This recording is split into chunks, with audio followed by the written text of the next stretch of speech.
pressure placed on some people. And, you know, what better to do than to a kicker, Trip Woody, being able to bang a 50-yarder at the end of the game with all the pressure on and right through the uprights. Fantastic. So now the two teams come together as one squad again.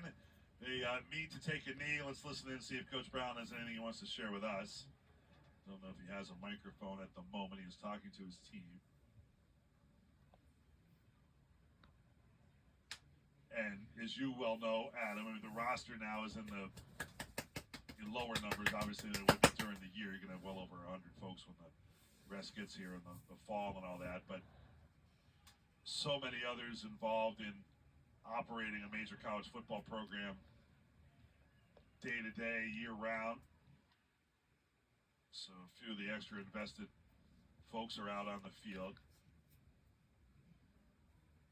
They're going to take a victory formation here. The orange team, after the win, they're going to go huddle over the ball. Yeah, this is how you end it right here. Line up, victory formation at the plus 28. Take a knee, a Mariota. They want to practice celebrating and getting used to that, winning.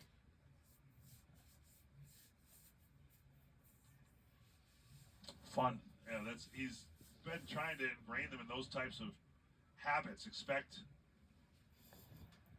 to win. That's going to be part of it. And that you're going to have these types of team meetings. All the players, for the most part, are on a knee out at midfield, hearing their final words of spring ball from Coach Brown.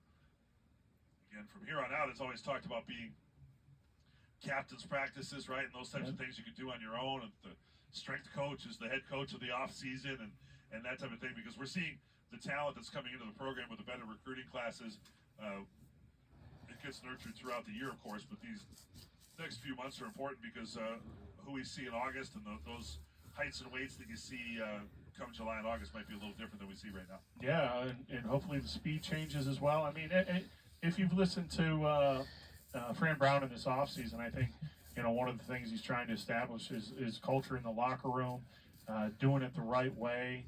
And I think for a lot of these guys that he's brought in this year, he's looking at his culture builders and guys that, you know, when the coaches aren't around, they're leading them in the right direction and taking them through these quote-unquote captain's practices and making sure they're the drivers in the weight room. And, you know, in the world of NIL right now, some of these recruits come in for a year, they try to take the biggest paycheck.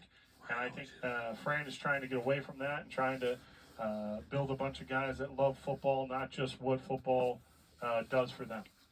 All right, well, that'll do it for us. Looking forward to the season starting in earnest when September rolls around. Plenty of news and highlights and all of that between now and then, of course, looking for the lacrosse teams and rowing crews and all of that to finish this spring strong, see if somebody can hunt down a championship or two before this school year comes to an end. And we'll be back here in the JMA Wireless Dome before you know it, talking Orange football. The season begins in September with the Orange hosting New Hampshire on the 5th, Cal on the 12th, before heading on the road for 3 consecutive games. So very much looking forward to the season that lies ahead. So many players that were held out of today's game, of course, will be back in the mix once the team gets going for its real training camp come August, and we are definitely looking forward to that. Thanks to Brian Williams, Wyatt Kopelman back in the studio helping us out there, for Tom White, Sean Ware, and the entire massive crew that put together our broadcast on Cuse.com and elsewhere. We appreciate you being with us, Jackie Antano and her staff of the control room. We thank everybody there for what has been the culmination of a long day inside the JMA Wireless Dome and an undefeated day as Orange women's lax uses 4 overtimes to edge Notre Dame by 1.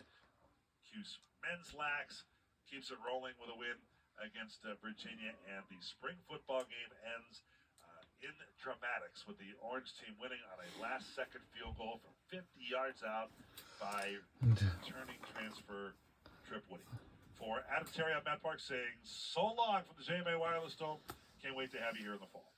And that's going to do it, and we'll see our football team in the fall season when our season, キックオフ